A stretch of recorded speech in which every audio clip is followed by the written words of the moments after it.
karena suami saya itu dulu saya pernah daftar pegawai negeri.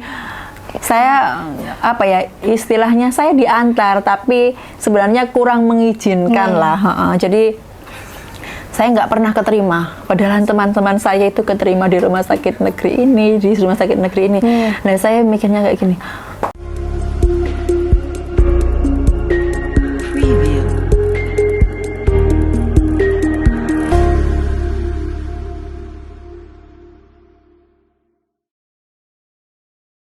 Assalamualaikum warahmatullahi wabarakatuh. Halo teman-teman semuanya, welcome to channel Maika Sidoarjo. Untuk teman-teman penonton setia podcast Maika Corner, pasti nggak sabar kan nih, siapa lagi sih yang akan jadi bintang tamu hari ini? Kali ini saya bersama dengan seorang alumni santri Membaul Hikam. Beliau itu sukses di bidang kesehatan, bisa dibilang bidan. Langsung saja ya, kita sama bersama-sama beliaunya. Assalamualaikum Mbak Rifa. Waalaikumsalam warahmatullahi wabarakatuh. Terima kasih sudah meluangkan waktunya di sini Mbak Rifa. Gimana perasaan jenengan diundang di podcast Maika Corner ini? Pertama saya kaget ya. Kaget kenapa nggih? Nggak biasa, maksudnya nggak biasa. Apa ya? Kok tiba-tiba ngundang saya? Karena Mbak Rifa adalah salah satu santri yang menginspirasi dan tentunya luar biasa. Ya, alhamdulillah. Alhamdulillah. Mbak Rifa niki alumni berapa nggih? Dari Membaul Hikam niki? Saya alumni tahun 2005. Tahun 2005. 2005. Itu saya masih TK MI. ya? Masih madrasah. Itu bisa cerita dong Mbak Rifa bagaimana awal mula dari pondok pesantren kemudian bisa sukses menjadi bidan sekarangnya? Iya, saya itu dulu mondoknya itu kelas 2 SMA ya, waktu itu masih di Islamia. Berarti nggak mulai kelas 7 dong Mbak Rifa? Enggak. Ya, saya dulu di negeri. Wow, SMP 1 Sukodono ya, kan saya asli orang sana. Terus tiba-tiba saya itu pengen saya itu pengen mondok karena ibu saya itu sering menceritakan ke saya kalau mondok itu enak kayak gini. Sedangkan dari keluarga saya ndak ada yang ke pesantren. Semuanya ke bidang umum. Iya, bidang umum. Akhirnya saya itu sini aktif.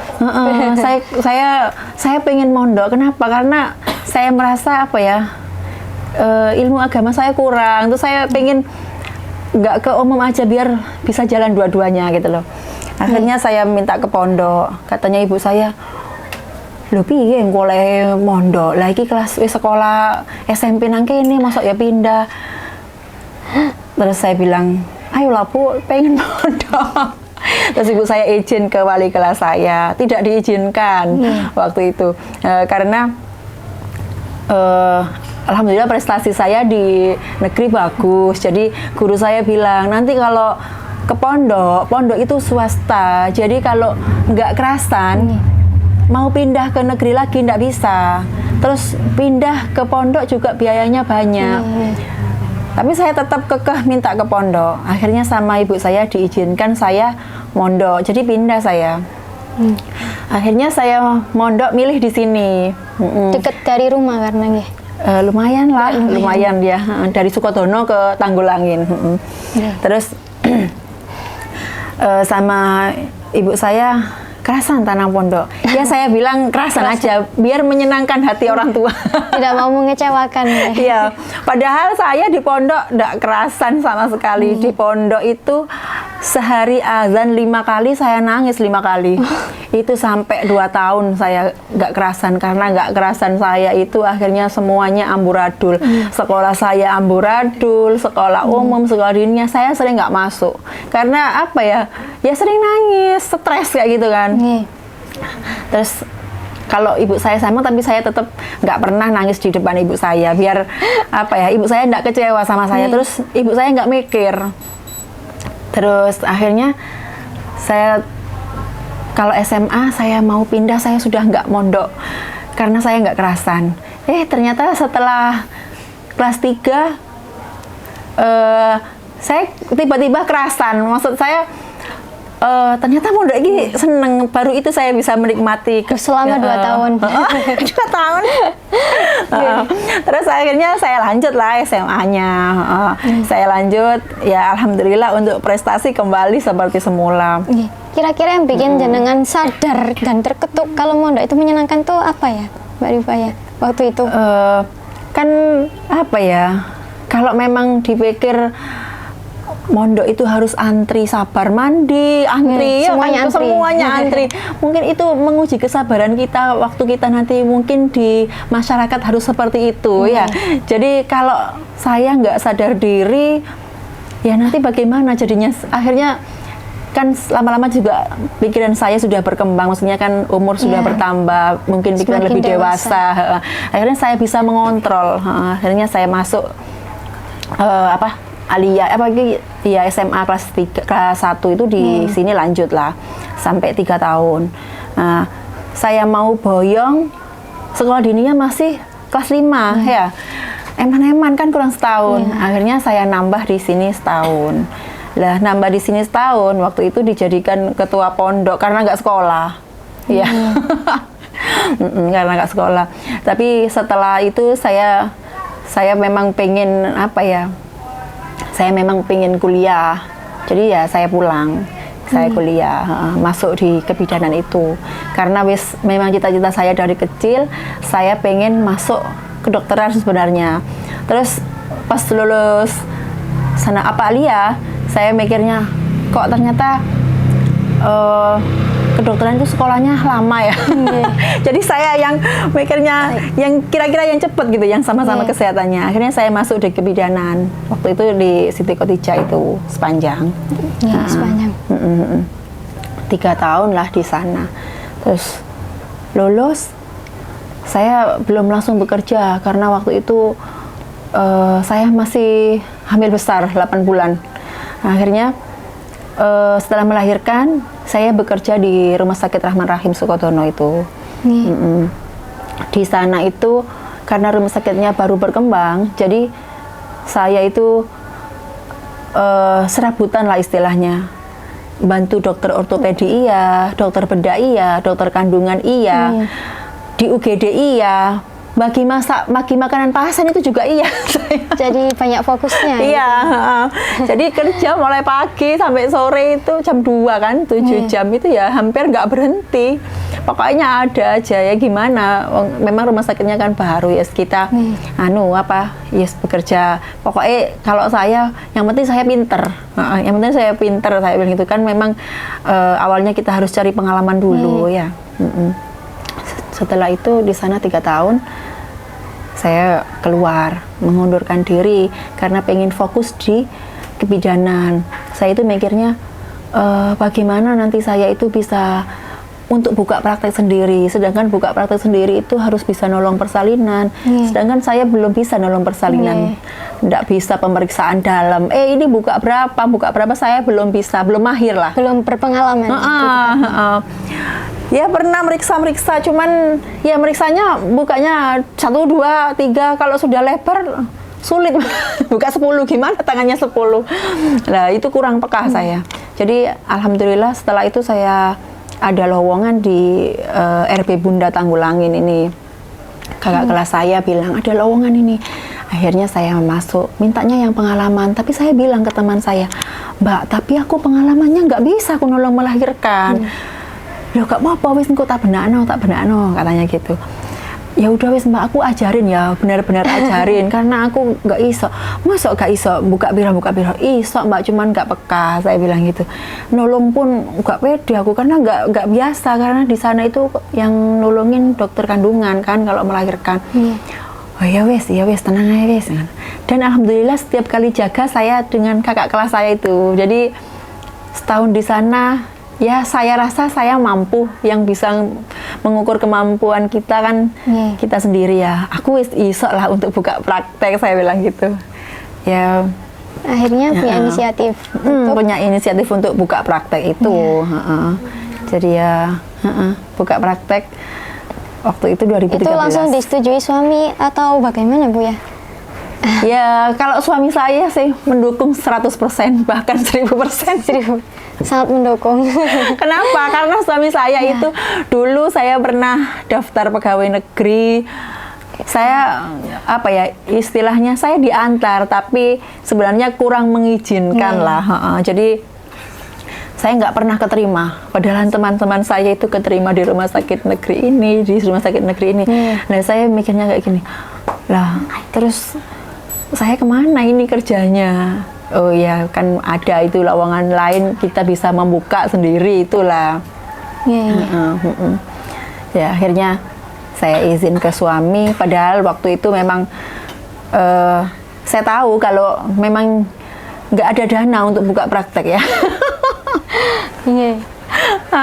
Jadi katanya suami saya kayak gini, saya itu iseng-iseng setelah di RP Bunda 1 tahun, saya iseng-iseng sama suami saya, ya pengen buka praktek, saya bilang gitu. Katanya suami saya, loh gak apa-apa sih, aku tambah seneng lah sampean buka praktek. Lah terus dananya dari mana, saya bilang gitu, padahal kita tahu gak ada dana.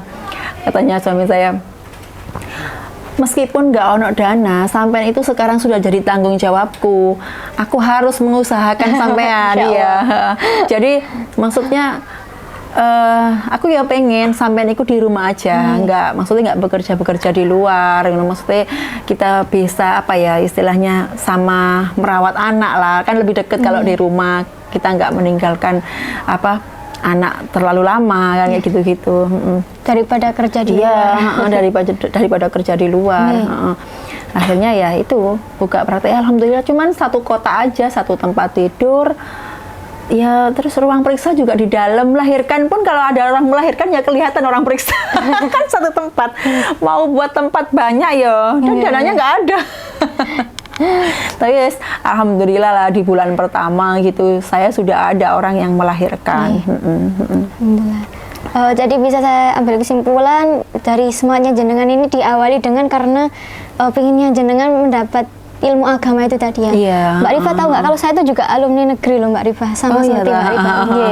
Mungkin saya itu yang membuat saya semangat waktu itu dari perkataan salah satu ustadz di Mambaul Hikam, katanya beliau itu dari semua ikan-ikan di lautan, daun-daun yang berguguran, itu semuanya itu mendoakan kita semua yang menuntut ilmu, apalagi santri-santri ini.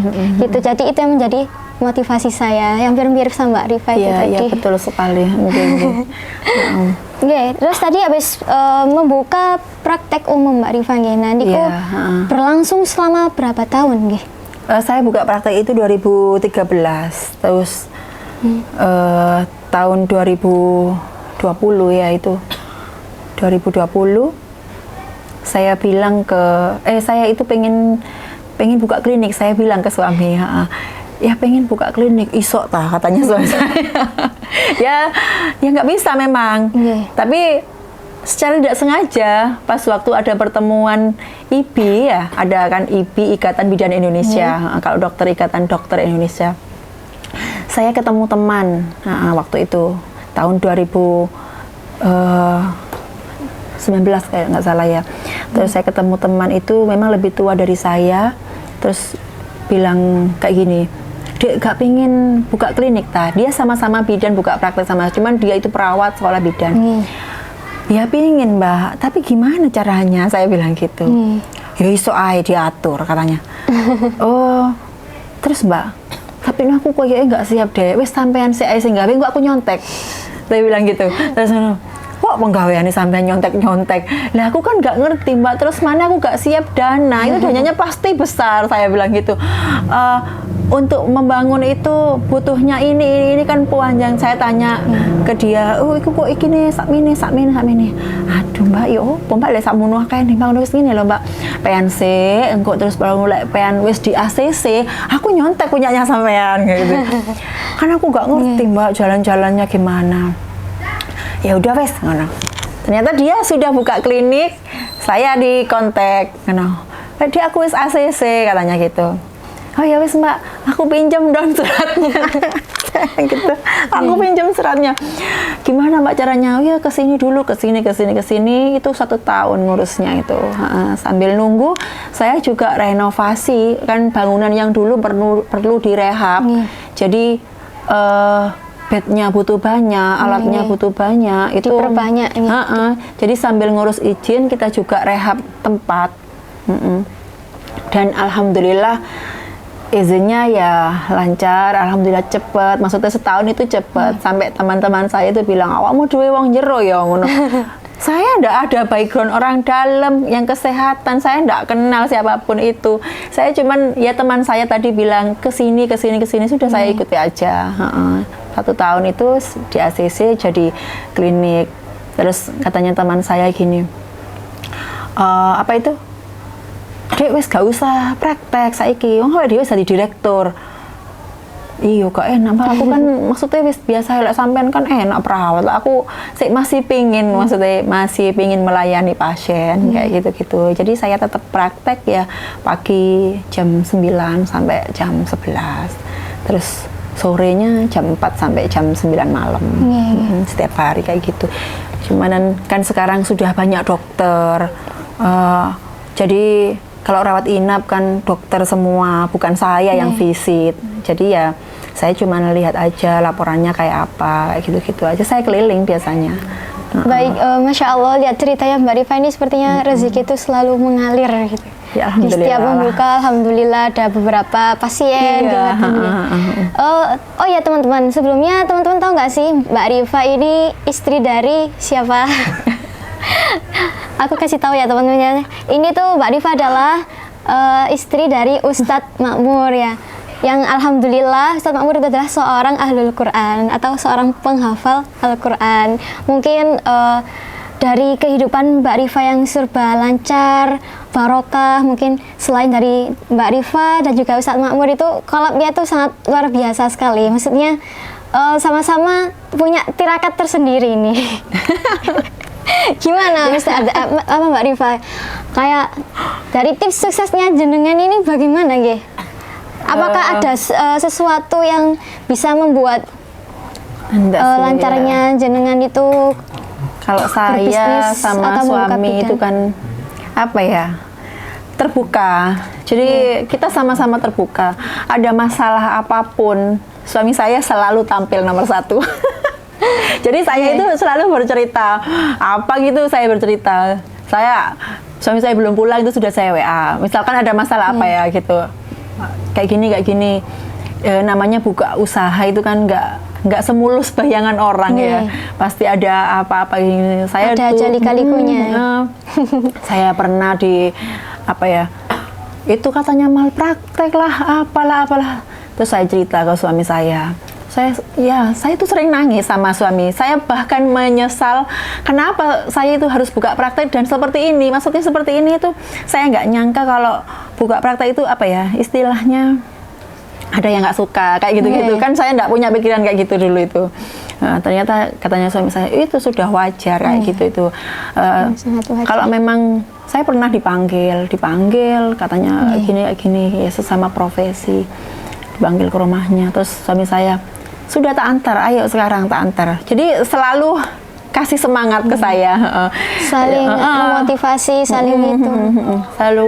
Jadi dan saya pun selalu terbuka, nggak pernah apa ya. Pokoknya semuanya saya ceritakan, semuanya saya ceritakan. Ya dari situlah mungkin apa ya klop ya kita. Alhamdulillah sangat beruntung sekali. Rifa kan niki kan jenengan dulu mau dari Mbak Likam itu apakah jadi pengurus bagian kesehatan nggih? Kok kan dari latar belakangnya jenengan tadi katanya pengen jadi dokter gitu kan. Nah, mungkin di pondok pernah jadi pengurus bagian kesehatan atau bagaimana? Waktu itu saya jadi ketua Pondok Putri ya, karena saya enggak sekolah. Terus langsung ketua berarti? Iya. Sebelumnya mungkin jadi apa? Langsung ketua Pondok Putri. Jadi pas waktu itu saya lulus SMA karena saya tidak sekolah, mungkin waktunya lebih banyak, jadi dijadikan ketua Pondok Putri itu. Gimana perasaan jadi ketua pondok, Mbak Rifa? Jadi ketua pondok itu ya enak nggak enak sih.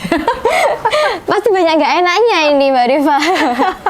Iya, banyak nggak enaknya, nggak disukai sama anak. Karena mungkin peraturannya kayak gini, kayak gini. Ya disyukuri aja lah. Yang penting kita tidak ada niat yang gimana-gimana. Iya. Saya jadi ingat dawuhnya Pak Yai kalau kayak gini kurang lebihnya. Kalau bisa santri Mabaul Hikam itu bisa dapat santri Mabaul Hikam juga. Biar kalau nanti punya anaknya dipondokkan di Mabaul Hikam bisa meneruskan perjuangan Mabaul Hikam gitu, Mbak Rifa. Iya. Ya mungkin itu gimana ya awal cerita bertemu dengan Waktu itu dengan suami Ustadz Makmur.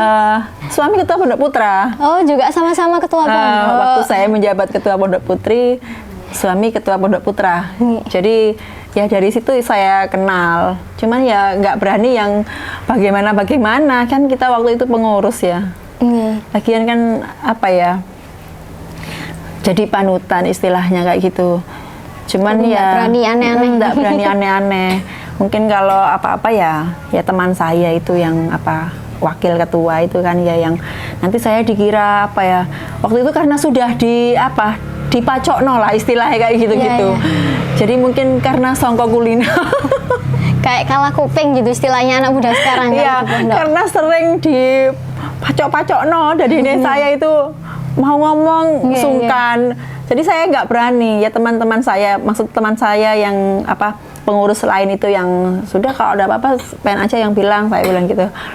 Saya nggak mau nanti dikira apa-apa gitu. Terus ya wes aku sih ngomong. Kan suami saya kan banyak diem kan orangnya ya. Pendiam. Kalau memang nggak dianu ya nggak ngomong. Jadi nanti saya dikira apa ya? Iku seneng delay, saya nggak mau. Wong saya nggak kenal kan awalnya ya karena dipacok-pacokno itu, jadi kayak gitu dipasang-pasangkan sama ini. Paling kita itu apa ya kayak ada jarak mau ngomong sungkan gini padahal sebenarnya nggak ada apa-apa tapi ya karena kayak gitu tadi jadi kita agak senggang ya. Terus kok bisa sampai nikah itu Mbak Rifa? Terus saya lulus ya kan sudah lulus dari pondok. Ternyata berlanjut lah. Itu sama-sama nambah 1 tahun berarti dengan Ustadz Makmur? Enggak. Apakah sepantaran nih? Suami itu selisih sama saya 4 tahun. Oh. Selisih 4 tahun. Jadi tapi suami tetap di sini, tetap ngajar di sini, mengabdi. Saya yang keluar. Terus saya tetap lanjut kuliah itu. Ternyata saya semester semester 4 kalau nggak salah itu. Ya semakin dekat karena saya sudah keluar kan sama-sama maksudnya bebas nggak seperti peraturan di pondok pas waktu di pondok kan. Nah akhirnya semester 4 akhir itu saya nikah mau skripsi itu. Saya nikah semester 6 itu saya mau wisuda itu hamil 8 bulan. Jadi kayaknya ada untungnya saya nikah muda ya. Karena skripsi saya yang mengerjakan suami semuanya. Ada yang ngebantu dan kasih support. Saya nggak bisa komputer. Waktu itu bisa. Saya les kan di di sini dulu belum ada itu ya untuk komputer itu loh. Terus akhirnya pulang dari pondok itu saya belajar, tapi karena nggak pernah pegang, ya sudah lupa. Lah untungnya pas mengerjakan skripsi kan sudah menikah, jadi semuanya pulang kuliah itu saya kasihkan suami. Saya kasihkan suami, ini yang salah, ini yang salah, saya bilang gitu. Jadi ya alhamdulillah lah, maksudnya terbantu. Baik, luar biasa sekali ya teman-teman ya dari cerita-cerita yang disampaikan oleh Mbak Rifa ini tadi. Dari Mbak Rifa kan sekarang sudah punya klinik yang semakin berkembang ya Mbak Rifa ya. Bisa dibilang lebih besar dari sebelumnya dan ada pembaruan di setiap tahunnya. Itu bagaimana sekarang cara jenengan membagi waktunya di tengah-tengah kesibukan sebagai ibu rumah tangga dan juga mengurus klinik itu tadi? Kebetulan kan di klinik itu kan jabatan direktur saya yang pegang. Jadi saya kan nggak istilahnya nggak seperti dulu. Kalau dulu itu saya di klinik mulai pagi bahkan nggak bisa keluar kemana-mana ya. Keluar sebentar ditelepon dicari pasien, keluar sebentar lah. Sekarang kan sudah ada dokter. Jadi saya ada jam-jam tertentu untuk praktek. Yang selain itu ada dokter yang memvisite pasien rawat inap.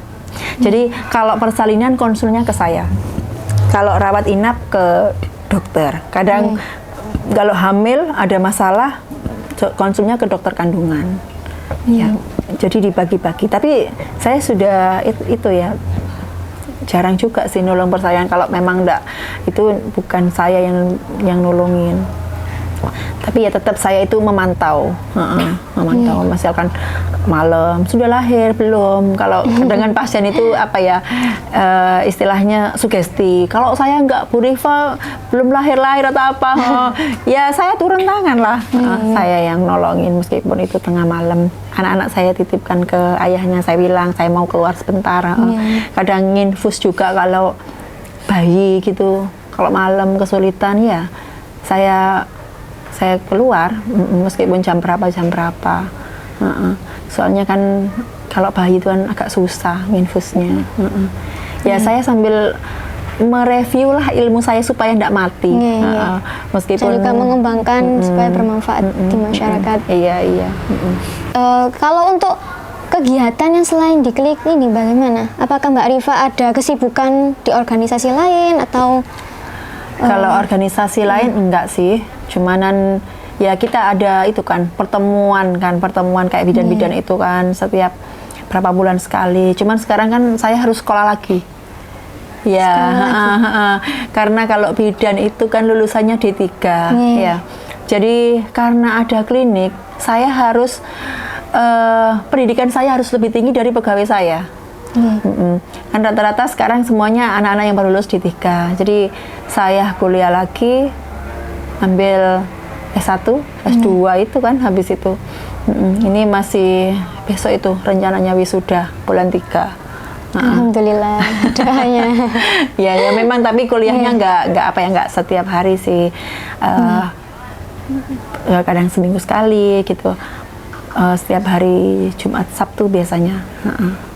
Sudah kalau untuk organisasi saya nggak ada organisasi luar, cuman ya itu tadi misalkan ada pertemuan itu saya ikut. Terus kalau apa itu ada undangan-undangan ke dinas apa ya itu saya keluar. Baik Mbak Rifa, selama menjadi santri di Membaul Hikam tentunya kan jenengan pernah mempunyai sesuatu yang sangat berkesan, itu entah dari suatu kejadian atau dari suatu nasihat dari guru atau dari Yai Hojin sendiri. Apakah ada ya yang sampai membekas sampai sekarang? Mungkin waktu itu kan meskipun saya tidak pernah bilang ke ibu saya kalau saya tidak kerasan ya, mungkin ibu saya tahu dari raut wajah saya dan saya sering pulang wajah kayak tidak bisa berbohong. Wajah tidak bisa berbohong. Terus setiap ibu saya sambang, ibu kan selalu ke apa ya, terus apa ya bilang sudah nggak apa-apa ya, apa dibacakan doa saja katanya apa ya, baca doa Rabbi habli minas sholihin setiap habis sholat katanya ibu saya. Sudah dilakukan setiap hari dan alhamdulillah saya juga kerasan gitu. Meskipun 2 tahun tidak kerasan ngerasa padahal apa ya, gak kerasan itu soro istilahnya apa ya, sedih dan stres rasanya itu. Dan alhamdulillah saya bisa menempuh sampai 6 tahun. Iya. Sampai 6 tahun alhamdulillah. Ini tadi doa Rabbi habli minas sholihin. Untuk jenengan sendiri waktu itu apakah ada suatu wiritan atau tirakat yang dilakukan untuk kerasan? Ya saya setiap kali sholat ya saya berdoa supaya saya itu kerasan, nggak mau mengecewakan. Iya, dan tidak mempengaruhi, maksudnya karena saya tidak kerasan itu kan mempengaruhi semua kegiatan saya. Jadi kalau saya tidak kerasan, saya itu di pondok nanti dapat apa? Saya bilang gitu. Itu kata hati saya. Jadi saya sendiri yang bisa merubah kan kita sendiri, diri sendiri. Jadi saya harus, istilahnya saya harus nekat bagaimana saya bisa berubah untuk jadi lebih baik. Karena apa ya, dari situ saya kan semua yang saya kerjakan baik itu sekolah diniyah, sekolah umum itu amburadul karena saya tidak kerasan, saya tidak bisa belajar, stres, saya tidak biasa saya kumpul dengan orang banyak. Saya itu kalau belajar itu harus sendiri kayak gitu, maksudnya sepi-sepi kayak gitu. Jadi bagaimana saya bisa beradaptasi belajar di pondok kayak gitu, Cuman saya kan bisanya cuma nangis. Kalau saya seperti ini terus, saya nggak maju-maju. Saya bilang gitu. Jadi itu yang memotivasi saya supaya saya itu bisa jadi lebih baik. Masya Allah, luar biasa. Kayaknya kita udah lama ya Mbak Rifa ya? Iya. Gimana Mbak Rifa, perasaannya masih kaget atau sudah santai? Ya, santai. Pastinya ini pengalaman pertama kali atau bagaimana Mbak Rifa di podcast ini? Iya, pengalaman pertama kali. Pertama kali ya, dan ini luar biasa, sangat menginspirasi teman-teman Mbak Rifa ini. Oke, untuk mengakhiri video kita, podcast kita pada kali ini, mungkin Mbak Rifa bisa memberikan closing statement atau motivasi untuk penonton setia podcast Mahika Corner. Silakan Mbak Rifa. Untuk semua santri, raihlah cita-cita kalian setinggi mungkin. Di pondok itu kan, mumpung kita masih di pondok ya, belajar yang benar-benar jangan sampai kita itu rugi di belakang. Jadi kan semua itu niat, kalau kita punya niat yang baik, insya Allah akan memperbaiki keadaan kita. Jadi sukses itu bukan diukur dari seberapa banyak uang kita ya, tapi seberapa besar kita bisa meringankan beban orang lain. Seperti Masya itu. Allah, luar biasa. Alhamdulillah. Untuk teman-teman, alhamdulillah podcast kita kali ini sudah sampai di sini saja ya. Dan jangan lupa untuk like, comment, subscribe, dan aktifkan alarm agar tidak ketinggalan video-video kita selanjutnya. Terima kasih untuk Mbak Rifa sudah meluangkan waktunya. Semoga bisa bertemu lagi di lain kesempatan. Assalamualaikum warahmatullahi wabarakatuh.